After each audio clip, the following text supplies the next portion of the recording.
just ticked over to October. Can you give us a bit of a sneak peek about the fall menu? Can you do that? Yeah, sure. So we are launching, so we change our menu about 5 times a year at Sweetgreen, really to kind of coordinate with the growing seasons to keep things local and fresh and also give consumers something to get excited about.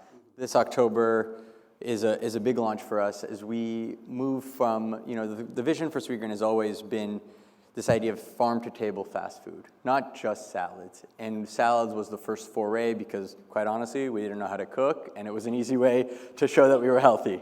But over time, we've been moving towards more and more hot and cooked food, and in a few weeks, we'll be launching what we call protein plates, which is our foray into really non-lettuce-based options entirely. So introducing new proteins and bases, and really looking to broaden our occasions and consumers while continuing to bring in a lot of local and regional producers. I thought that might be a nice into the origin story. So we've all heard, 3 students at Georgetown University couldn't find healthy options affordable. So can you take us back to that, in terms of how you guys started setting up that vision, to where you are now? Absolutely.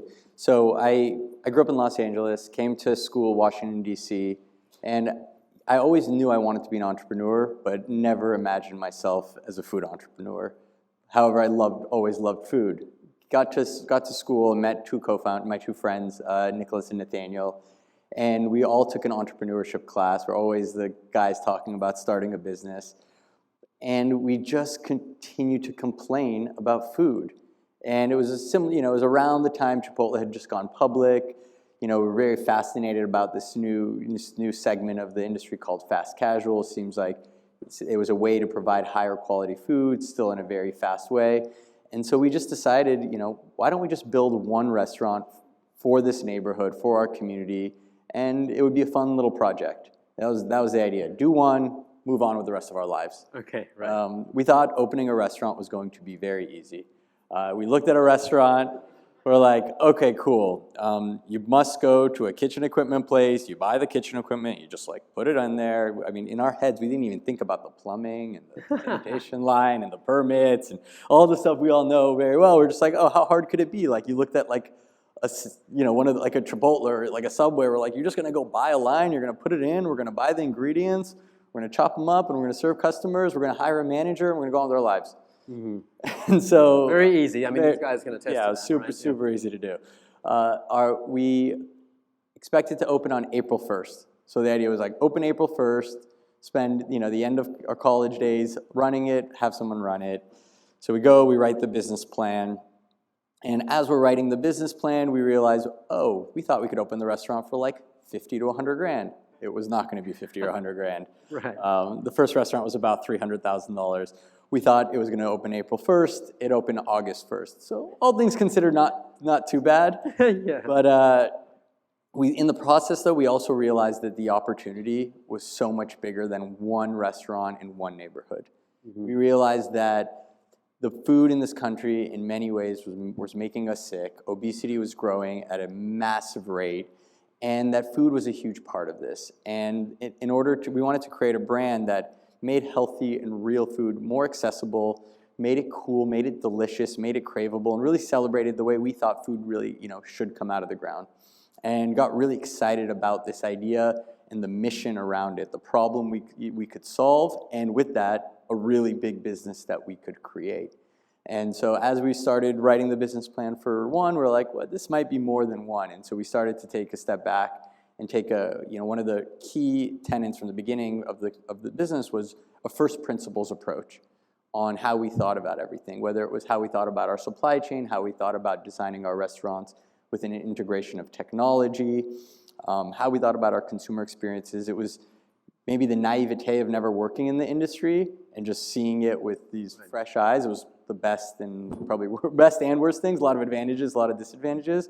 But that allowed us to, I think, create something different, just not knowing. And so we opened our first restaurant in an old burger shack, 500 square foot old burger shack in August of 2007.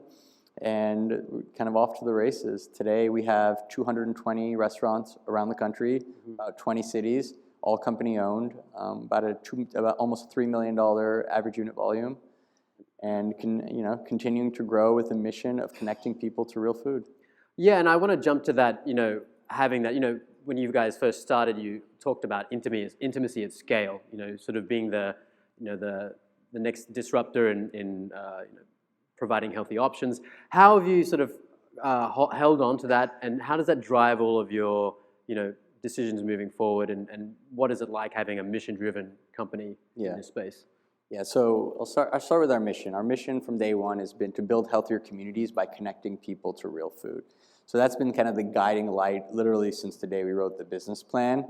And our first core value is this idea of a win-win-win. And so we challenge every decision to make sure that it can be a win for the customer, win for the community, and win for the company. And that can be really challenging at times, right? Because there's constantly you find 2 wins and a loss.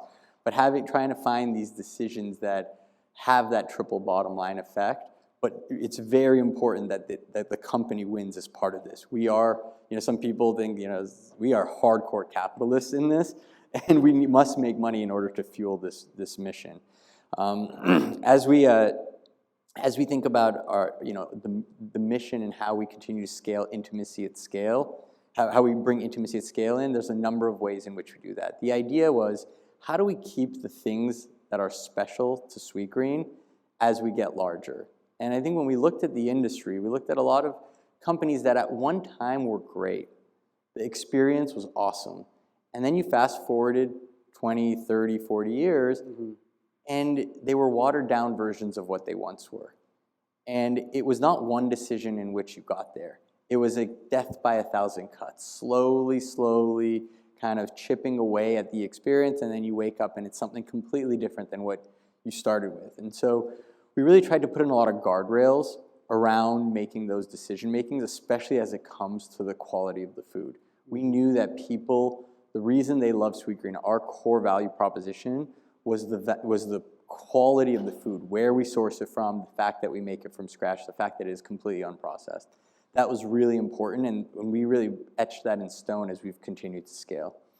The other ways in which we bring intimacy at scale to life today, there's 2, I think, ways in which we do it. One is how we think about organizational design. One thing that we've learned is as we've gotten bigger, giving more autonomy and control to the people running the regions is very important, because there's no way I can make a better decision than the leader that's making decisions for the market that's closer to here. So recently we've kind of changed how we operate. In a lot of ways, it's more like a franchise model, even though it's a company-owned model, giving more ownership, empowerment, and autonomy to the people running our local markets, and from our managers to our GMs running the regions to make better decisions. The last way I'd say is intimacy at scale is how technology can actually enable us to do this in a better way, and that's where data and personalization come in. Sweetgreen, we can make millions of combinations with the number of ingredients we have. We have 12 things on the menu. When you think about a menu in the future, does it make sense to have a standard menu or a menu for you, Jason?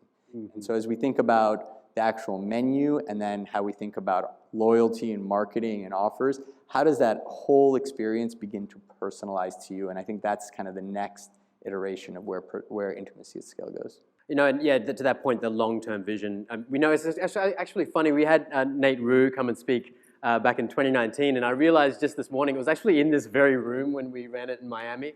He was talking about just the 100-year vision, and that sort of staying power there. I do want to shift gears now because something I'm really excited to talk about. I know these guys too. Back in May, you opened up the Infinite Kitchen in Naperville. You guys have all heard about this, obviously. Who's seen that one? In there? Yeah.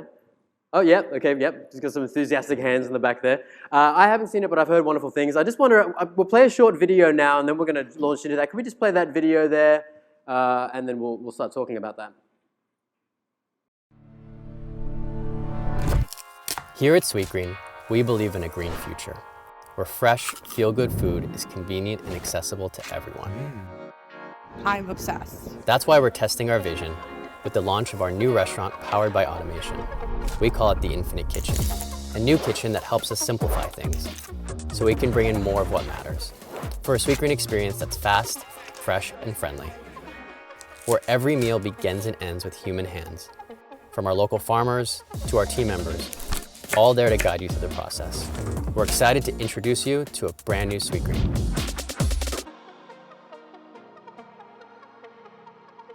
Wow, so cool, so cool. It's awesome, right? Yeah. Look, tell us about how this came to be. I know you guys acquired Spice a couple of years ago. A great, operation that was out of Boston. Very cool, innovative technology that they were working on. So, what happened from then to sort of cater it to what you guys wanted to achieve? Sure. So maybe rewinding way before that. Sure. Almost 7 or 8 years ago, we realized that automation was going to be necessary in order to scale in our industry. I think we've all seen the challenges with labor and that continuing. And then when we just kind of took a first principles approach at the workflow, especially at Sweetgreen, there's 3 things that we do in our kitchens. We do a lot of prep. Hot prep, cold prep, all the food comes in, washed, chopped, cooked, all that. And that's actually like a relative, there's some skill to that job. People enjoy it, you're actually cooking food. Uh-huh.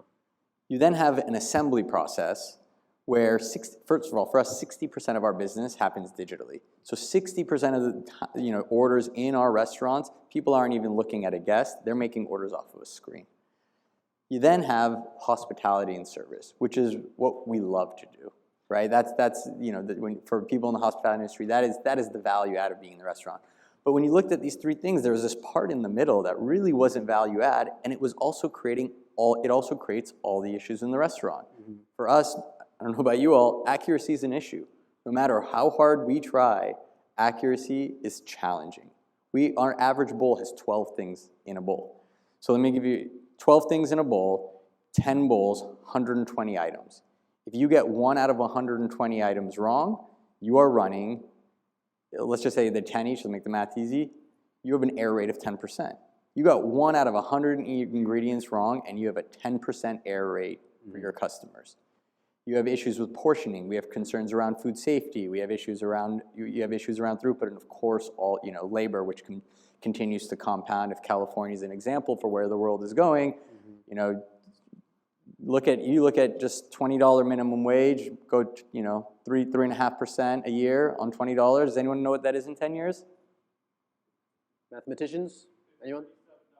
29 in 10 years.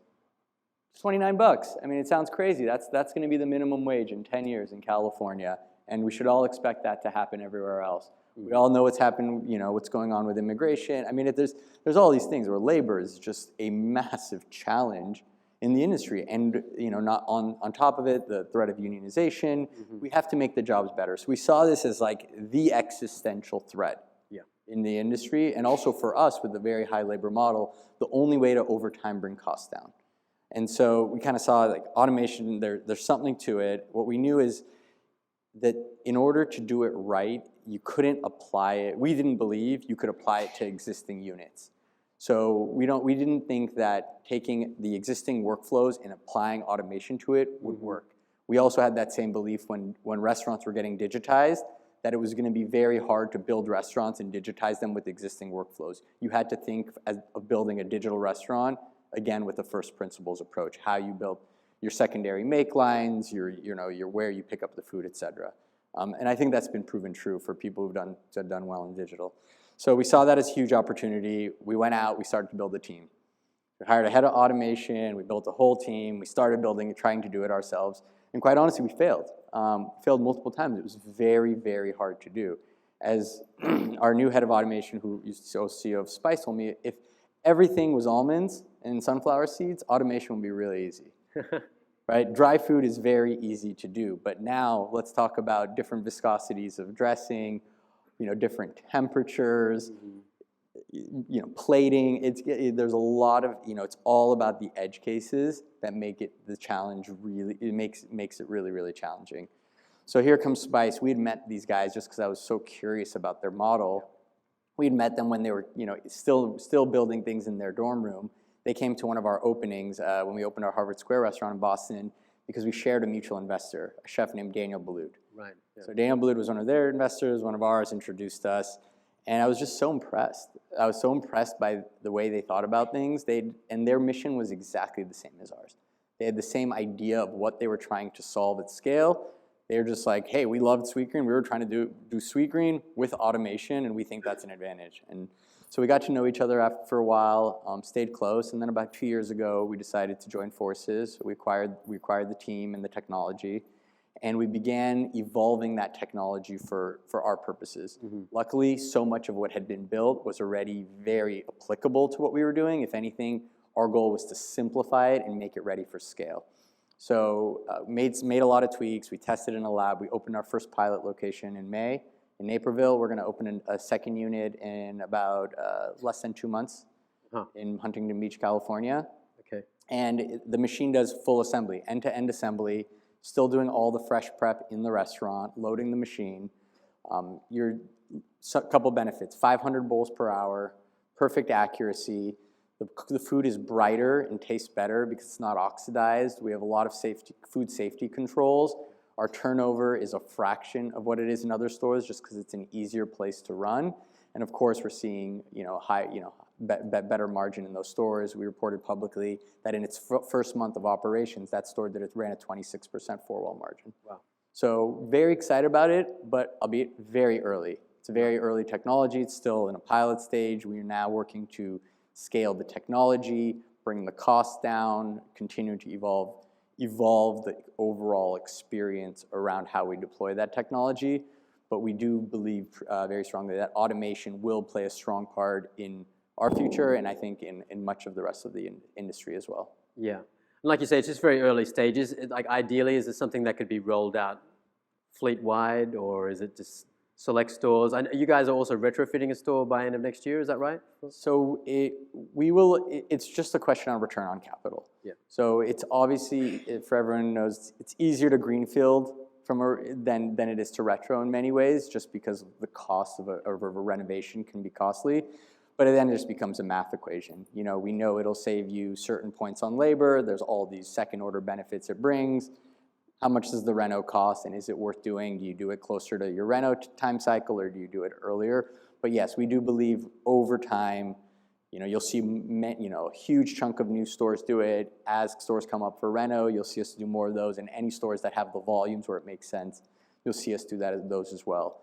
We do believe over time it's a technology we will monetize beyond ourselves as well. So we think there's multiple avenues for this technology, and we don't mind over time democratizing automation to help the rest of the industry as well. I wanted to ask about that. So similar in the way that Amazon rolls out just walk out technology, could that be something that you're pursuing as well? Yeah, we're definitely not there yet. There's still a lot of maturing of the technology and proving it out for ourselves. But over time, yes, absolutely. I mean, for us, the benefit is the more of these we make, the cheaper we can make them. And so we would like to we would like to drive down the cost curve of this, because we think it's solving a huge problem. And the best thing is it makes working in that restaurant. Listen, I work in the restaurants quite a bit, but I'm not the best team member when I'm in there. I'm slowing them down. When I go to Naperville, it's great. I can work that restaurant and be as productive as someone else, and that's just awesome. It changes what working in that restaurant is. Mm-hmm. I guess some nuts and bolts things. So repair and maintenance, I guess it's obviously maybe too early to tell as well. Obviously factoring that into the cost. Is it sort of designed in a way that it's modular, or if a part breaks, if it's easily replaceable? I can imagine, what if it goes down during, restaurant hours? Is there any sort of backup makeline in that location, or what happens then? So it's modular, both in terms of by lane and by module. So you can have a single lane go down and the whole thing can continue to work. Okay. Only thing that can really shut it down is power, but you guys, we all lose power all the time, right? So it happens, your stores go down without automation more than we'd all like to admit. Mm-hmm. So luckily we've been very good from a repair and maintenance perspective or downtime. We have not seen much. There is a backup. The store does have what we call a finishing station, where there's a few ingredients, avocado and fish as examples, that just don't work in the machine, where you can always move things into the backup. Right. Something that comes up often when we talk about automation is, this kind of backlash, or just like, this concern for maintaining the human touch in all of that. So this concept seems to me, from what I've heard as well, it's just an awesome sort of example of automation. It starts and begins with human interaction. As other brands start thinking about this for their brands, like what would be the advice in that design stage of coming up with these solutions to get that mix right between the automation and the human touch? Yeah, I think that's why you have to start with not what you have, but if you were to take your core value proposition and now add automation in, what you would design differently. And that was really what we were trying to do with our first pilot store, is it wasn't just take the existing Sweetgreen experience and plop it in. It's a different experience. We were willing to reinvent how we operate entirely. You know, we introduced kiosk ordering, we introduced concierge ordering, we brought the prep to the front of the kitchen. So we totally kind of changed that workflow, and I think you'll see us continue to do that. And I think that is that different thinking approach is critical in making this work. I don't believe all concepts need to have a human touch as they bring in automation. It depends on the brand. And I think there'll be experiences where we may not either. There's places where the value proposition is speed and cost and efficiency, and that's it, and that's totally fine. There's other cases where, you know, people really want that human touch, and by automating part of the workflow, you can spend the energy and the time and the money on having that hospitality experience. So I think every brand really has to think about what's their core value proposition, what do consumers love about them, and how do they use technology to accelerate that and empower that. Wonderful. Thank you for exploring that with us. It's super cool, and I think we're all very excited to see how it goes. And hey, maybe you can get the technology into your stores if it's the right fit at some point. Shifting gears a bit now, so I know you guys, again, this is just really the latest example of how you guys are really pushing the envelope and augmenting with tech to create the experience that you want.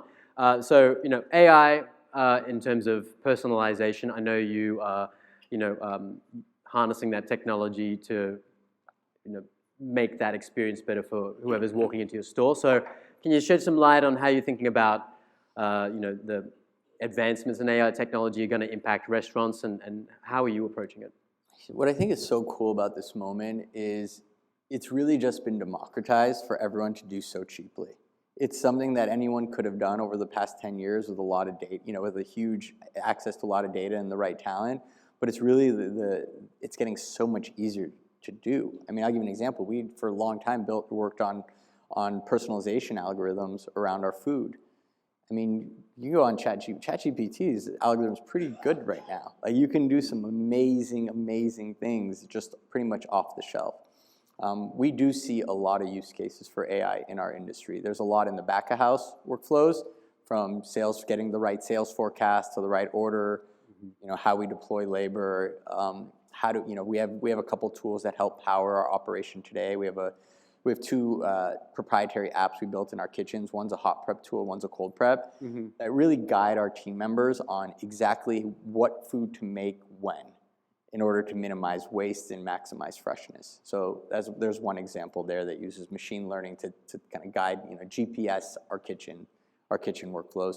We do think on the consumer side, there's some really cool stuff coming in, specifically around personalization. I think a lot of us are already using it within our loyalty frameworks, and how we, you know, between loyalty and CRM, again, that's something that you used to have to kind of do in-house and cost a lot of money.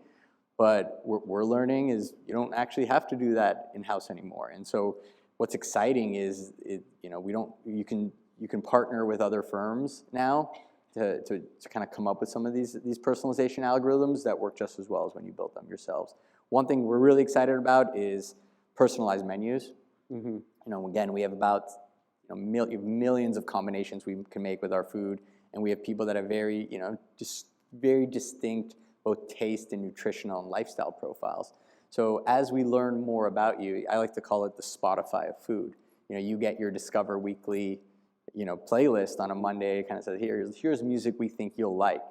You know, we have the ability to do that with our menus. So if you think about a bowl, it could have so many different combinations. How can I say, hey, here is your menu for the day, and it's uniquely yours? How can we then allow you to have more control, speak to a personal chef, and say, hey, I want at least 50 grams of protein, low sugar, something spicy, and it already knows everything that your taste profile has. Boom, and it makes it for you. So I think there's a lot of really cool things you can do with this technology.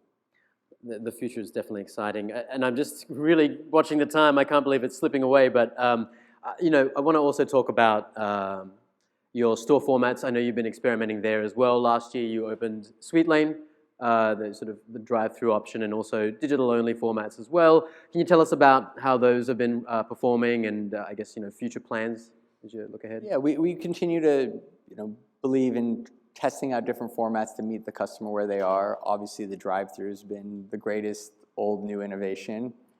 It's the one I think that's the best performing channel over the past few years. It's one I wish we had more of.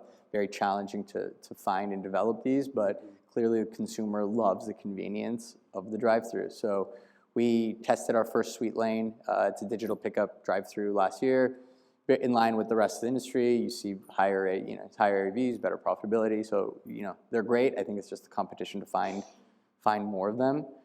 We also tested a pickup-only store, digital-only pickup store, where it's only app ordering, kind of like a pickup kitchen in an urban environment.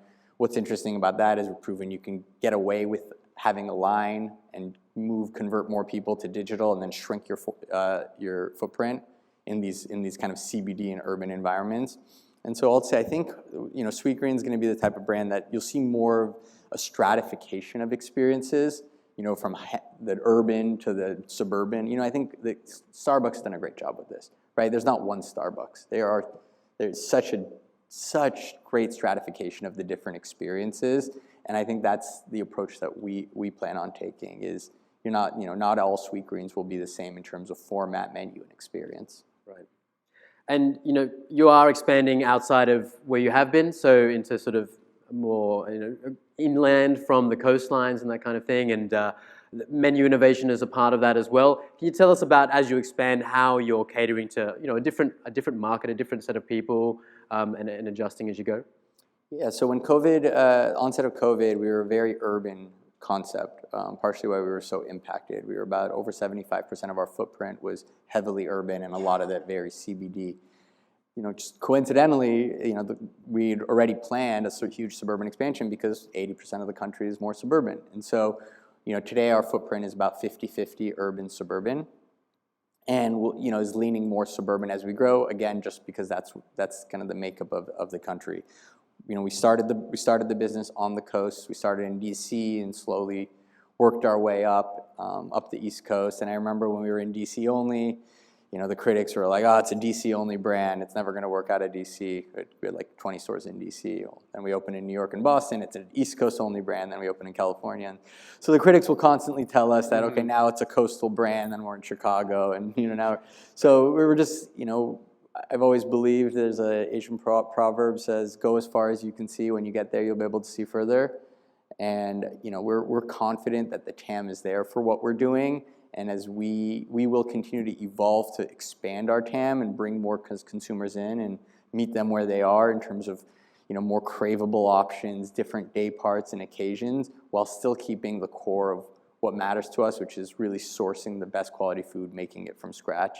And having just delicious, convenient food. So huge push, as you mentioned, huge push into the Midwest last year, which has gone really well. We're going to continue to push both in growth in our core markets as well as 2 to 3 new markets per year.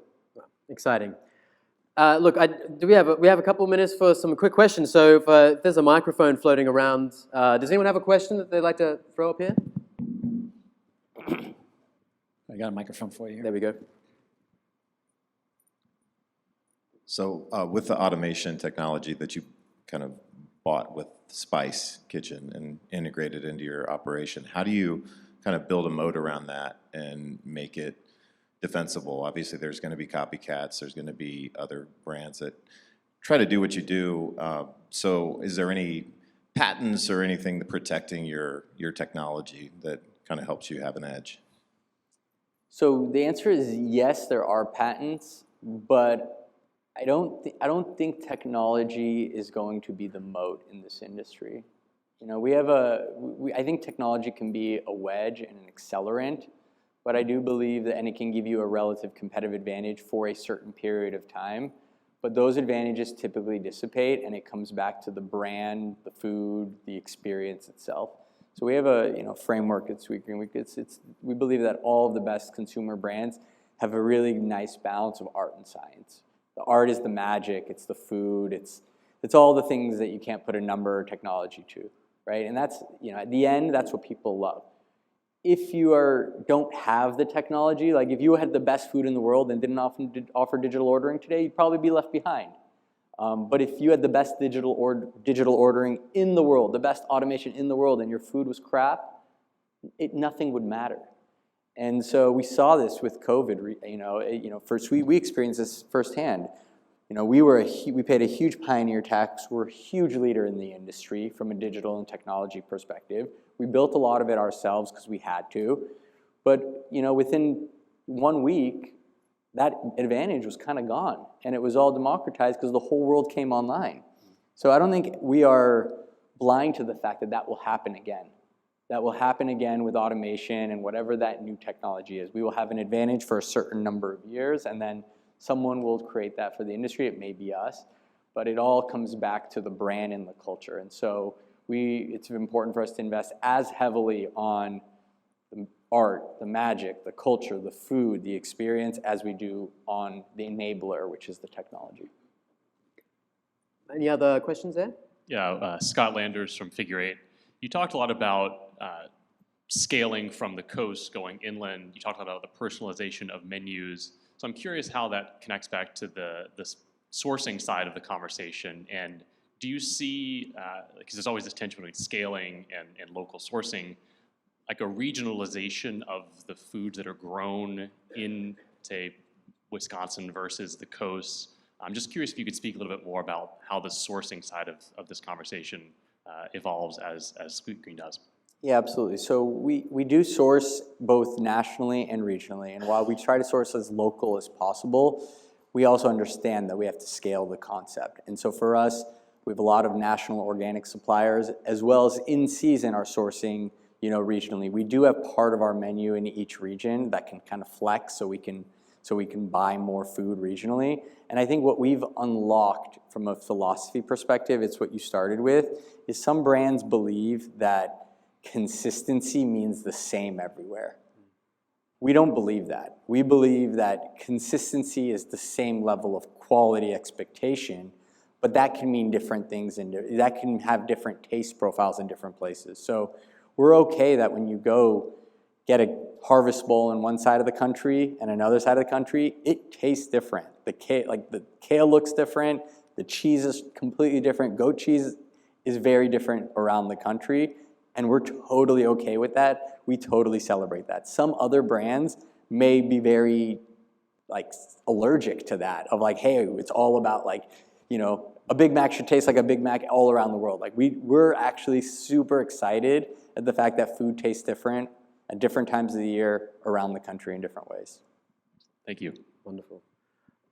We're basically out of time. I'm so sorry, everybody. I could listen to you talk for a long time more. But look, Jonathan, what are you most excited about as you look to the future for Sweetgreen, the next 5 years? What are you focusing on? What are you most excited about? So we're focused on a few things. One is the evolution of the menu. As I mentioned earlier, we're really excited about broadening the consumer through this evolution. The second is with that as we expand and bring Sweetgreen to more and more communities. I mean, that's the best way we can accelerate our mission, is just opening more restaurants and bringing more people in. We're still tiny in the scheme of things. And the third is really the automation piece and how that can be an accelerant to both improving the unit economics of what we do and over time being able to democratize real food in a different way. So the longer term vision is how we can leverage these gains in order to bring down the price of the food, which again makes, if you have delicious food that's accessible, affordable, convenient, then you have a really killer product. And that brings me to that longer term vision, is how can we be a force for good in the industry and on society as a whole. Wonderful. Jonathan Neman, thanks so much for joining us and also sharing your thoughts. Thank you so much.